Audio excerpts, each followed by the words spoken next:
Harry, this is Lord Potato, and this is what if Naruto was the reincarnation of Jack Sparrow. Yeah, not Sparrow, Sparrow. Part 4. Uh, oh shit, wrong thumbnail. Ignore that other thumbnail that, was not for people to see. Oops. I forgot about that. I was looking through the window, so I wasn't paying attention that much. But other than that, what's it called? So yeah, this is part 4. It's part. Wait a minute. Yep. This is definitely part 4. Yep. I just went to go check on part 3 just to see if that was part 3. But yeah. So no recap, no nothing. This is just going to not recap. First subscribe to my sensei iconic what ups over to what ups. No recaps because I upload this day somewhere about like 7 to 3 days. Let me check. Yeah, 7 days ago. Or not 7, 11 days ago. Is it the one? So yeah, it's been a while. No. 8 days ago. So yeah. So of course it's been 8 days. So yeah, I'm gonna do this. It's probably not gonna be long. I am going to sleep a little bit later, but I'm only doing this because I just rewatched a while ago. But yeah. But first, let me now begin into the what if. Of course, this is where we start into a classroom where it's Class B. This is where, well, Karasu is looking at everyone's progress. This is where he explains that the teams that everyone decides to pick will kind of be the teams that might be on, well, like the Genin teams. This is where so many people are excited to be with their friends. Some people are kind of regretting being with their friends sometimes. But yeah. Now the team that's kind of mismatched most of the time is, well, Naruto's team. And because they don't look to be friendly enough to each other. That's just because Junko's on there, Akina's on there, and Naruto's on there. Junko's from a clan family that's actually a ninja family somewhat. Akina is from a samurai family. And Naruto is basically from a pirate crew. So, of course, it looks mismatched as fuck. But, of course, they work actually extremely good together. That's what Karasu kind of realized. The only reason they only work extremely good is when either one of them needs to just leave the classroom early for some reason. So, of course, they help each other. This is where Naruto usually just leaves early because he wants to just go home and train in using his cutlass and also his flintlocks way better. Of course, this is where Akina also wants to leave because she wants to train in her 2 swords that she kind of got from her family. But yeah, they're 2 katanas that she kind of has on her back. Mostly not in like an X shape, mostly kind of parallel, but yeah, 2 of them. Of course, this is where, well, Junko kind of goes home early just to kind of, well, start kind of training and how to use her abilities way better. Kekkei mostly. This is where, well, they do kind of train with each other sometimes. Not most of the time because Naruto always tries to become more secretive. Akina mostly force him out to be less secretive, but yeah. Of course, this is where, well, Junko also does the same, but yeah. Now, of course, they want Naruto to be less cruel, so of course they try multiple times to make Naruto kind of be less cruel and be mostly a nicer person, or trying to. Also, if you hear that in the background, I'm just putting something in my refrigerator, but yeah. But let me go back into the water. So, of course, that's what happens with, well, Naruto's team, but yeah. But of course, where, well, with that happening and that team kind of being kind of mismatched, but yeah, of course, Karasu, he sees that they really work together, but yeah, either on studies because Naruto's extremely smart, Junko's the same, and even Akina, or just in chakra control and other things. So, where everyone specialized on that team is Naruto specialized in long range, with also in his type of abilities that from learning, being a pirate in the sea and all that. And also being extremely smart. So, of course, he kind of is good in all that kind of aspect. Being a genius, IQ, and battle IQ, and other things. His strength kind of lacks, well, not lacks that much. His speed is something that might be lacking a little bit, but yeah. Of course, this is where, well, some things actually lacks from him, but yeah. Of course, chakra control is actually the one thing that he's kind of lacking a little bit, but yeah. But yeah, long range, like, well, using kunai and shuriken he can barely use. So of course he kind of lacks on that kind of aspect of using like shinobi weapons. But like flintlocks, he's a professional at using it, and even his cutlass, he can easily cut people easily. But yeah, he also does transform his cutlass into a black weapon. So yeah, so adding his armament hawk into it. But yeah. Of course, this is where we go into Akina. Akina is specialized in her samurai techniques, so mostly her two katanas, so she knows about kenjutsu. She's good and mostly kind of chakra control because that's where her samurai clan actually specialized, somewhat chakra. So of course she's like good in kind of putting chakra into her blade, not good in putting chakra into her feet or anything, kind of like jump around trees and all that. But yeah. Of course, she's not specialized in either using a shinobi weapons either. So like kunai and shuriken, mostly her two katanas. And of course, she is good in speed. Strength she might be lacking a little bit, but of course taijutsu she kind of lacks also. Mostly her kenjutsu is something to make it up for. But yeah. So where, well, next is Junko. Junko kind of lacks in, well, what's it called? She doesn't lack in strength or speed that much. Shinobi tools and other things she kind of doesn't lack neither because she's from a clan. And of course, the only thing that she kind of lacks is kind of using a weapon like a tanto katana or even a medium sword, medium katana. So of course, she kind of trains with that with Naruto or Akina. But yeah, of course, she also learned what's it called. She also found out that she kind of lacks in being kind of smart, unlike Naruto.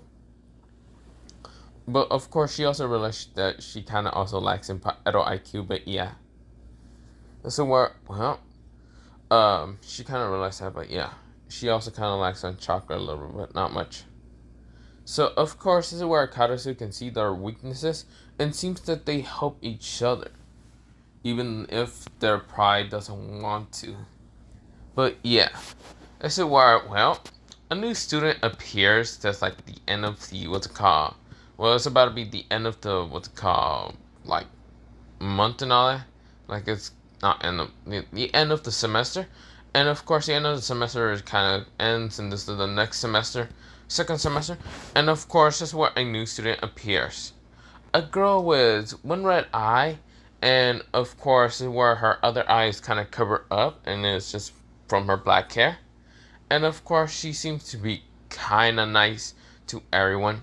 So yeah, of course this is where she sits at the back next to Junko, Akina, and also Naruto. But yeah, of course this is where Karasu says odd number again, so I'm gonna have to put you with those three up there. So yeah, sorry about that. Naruto, Akina, and Junko, they glare at Karasu. Karasu gets nervous, but yeah. This is where Karasu also kind of gets this weird feeling from this girl. Now, this girl's name is, well,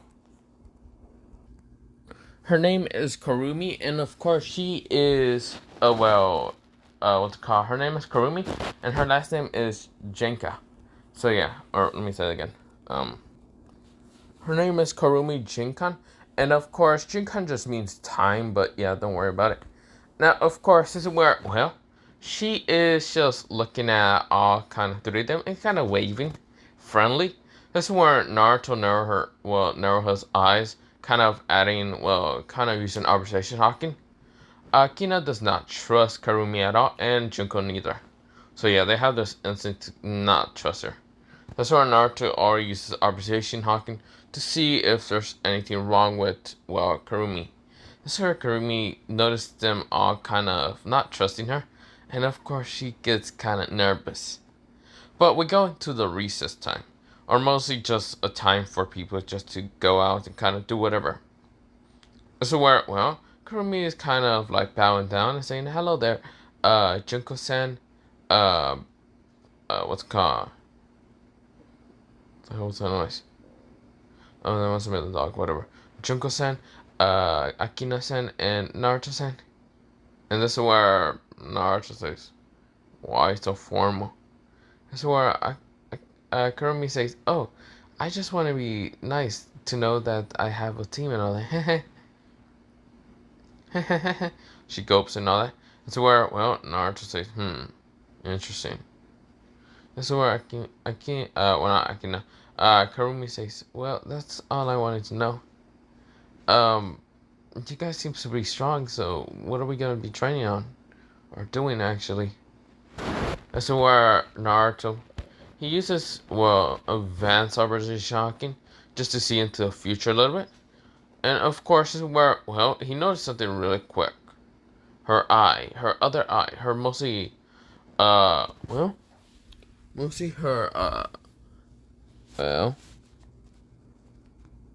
her right eye. It's not normal, her right eye, exactly.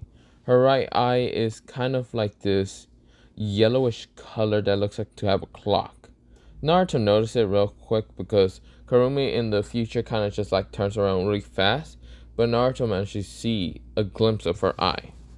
Like it has some kind of clock time into it. This is where Naruto says, "Hey Kurumi, what do you have hiding under that eye you have under there?" This is where Kurumi goes, odd question, Naruto, kun, it's nothing.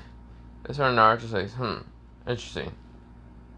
Okay, then why do you have like some kind of time? This is where she freaked out, and this is where she pulled out something really fast and pointed at Naruto's head. This is where Naruto smiles and says, "I see. So you have some kind of special whatever dojutsu, I guess." This is where she said, "How do you know about it?" "You see here, I can see into the future a little bit. And I saw a little glimpse." This is where Akina and even Junko gets ready just to fight against Kurumi. Kurumi smiles and says, "You can see into the future also? But your eyes aren't like mine." "No, I can't see into the future exactly. I use something called observation hawking, something that's mostly known for pirates. And since, well, I'm a pirate, she's a samurai, and she's a ninja, I'm gonna guess that you're also a ninja, but what exactly are you from?" This is where Kurumi says, "Not exactly, I'm not a ninja. People where I used to live used to call me a witch, so I guess you can call me a witch." This is where Naruto says, interesting. This is where, well, Kurumi says, "Please don't hate me." This is where Naruto says, "I don't hate you. Just don't point that thing into my head or I'm gonna really, how should I say, knock you out using my will." This is where Kurumi says, this is where Naruto uses it a little bit. This is where she kind of like falls a little bit, like falters a little bit, until Naruto says, "Like I told you, I can use something called Conqueror's Observation and Armament Hockey. But don't worry about those three. Those three types are usually for pirates." This is where Kurumi nodded, and this is where she says, "Okay, Naruto-kun." This is where Naruto says, "Stop calling me kun and stop calling me san. I'm not formal. I'm a pirate, for goddamn crying out loud." But yeah. This is where, well, Kurumi nodded, and this is where she decides to follow Naruto and Junko and Akina to kind of go train or do whatever. But yeah, but this is where we go into a time skip about, well, like 6 months later. This is where it's now the Genin test. Naruto does it pretty easily because he's an extremely smart kid. He also does help his team cheat a little bit, managing to kind of, well, he kind of learned this a little bit. He managed to kind of use, well, chakra. He managed to kind of learn a little bit of like chakra communication from Kurama a little bit. The Kyuubi decided to help him a little bit. This is where Kurama was very, very perverted right now. Seeing, well, 3 girls with Naruto, and he was like, This is where Naruto says, oh god, you're perverted again. This is where Kurama says, come on, Naruto, I never thought you were gonna. Naruto says, they're friends, they're teams, shut up. This is where Kurama says, come on, Naruto. You know that's a lie. A lie that you're gonna try to. Wait. That isn't a lie. You're seriously thinking they're just friends. But you can think so much. This is where Naruto's like, I am fucking 12. Fuck off. No, come on, Naruto. I want to help you. Look here. I'll help you and realize what the bees and birds are, okay? Naruto says, I already learned that from Shanks. No, I'm not. No. Not this again. No, Shanks taught you the way of like a pirate way, not the actual bees and birds. He put it more crudely, somewhat. I'm gonna lie, Kurama said, but let me tell you about the bees and birds. We go into a 1 minute later. Naruto isn't that much shocked or caring that much, and of course, Kurama says, "I thought you were gonna take it way worse. I thought you were gonna be having a flustered face, but you seem to not care." This is where Naruto says, "Exactly, I don't care." That's where Kurama says, "Fine." So yeah, we go back into the test. Naruto managed to kind of send a link of chakra wave towards his teammates, managing to kind of connect to their kind of head and tell them the answer. This is where, well, they get all the answers right, and this is where the next kind of getting test is to kind of get the well, not get the thing. It's mostly the physical thing, and the shuriken kunais, and also the practice of taijutsu. This is where, well, the shurikens and kunais, they get embedded, all 6 of them, into the target by Naruto. Same with Junko and same with Akina, and even Karumi does the same. But yeah, of course, this is where, well, everything else gets kind of 5 to kind of 6, but also 4. But yeah, Kato-san is very impressed with Naruto's mismatched team. This is where, well, the next thing that happens is, well, the kind of like fight. Naruto's fighting against this kid with, well, orangey red eyes and orangey hair. This is where, well, he sends fire at Naruto, but Naruto kind of just cuts through using his armor Hawking, and this is where he cuts at, well, this person named He. This is where he gets cut down and falls down to the ground, but yeah. Also, this is where I'm getting kind of tired, so I'm actually going to leave it off here for part 4. I know it's only 17 minutes long, but I'm getting tired, but yeah, have an episode, potato, potato, potato, and yeah, bye.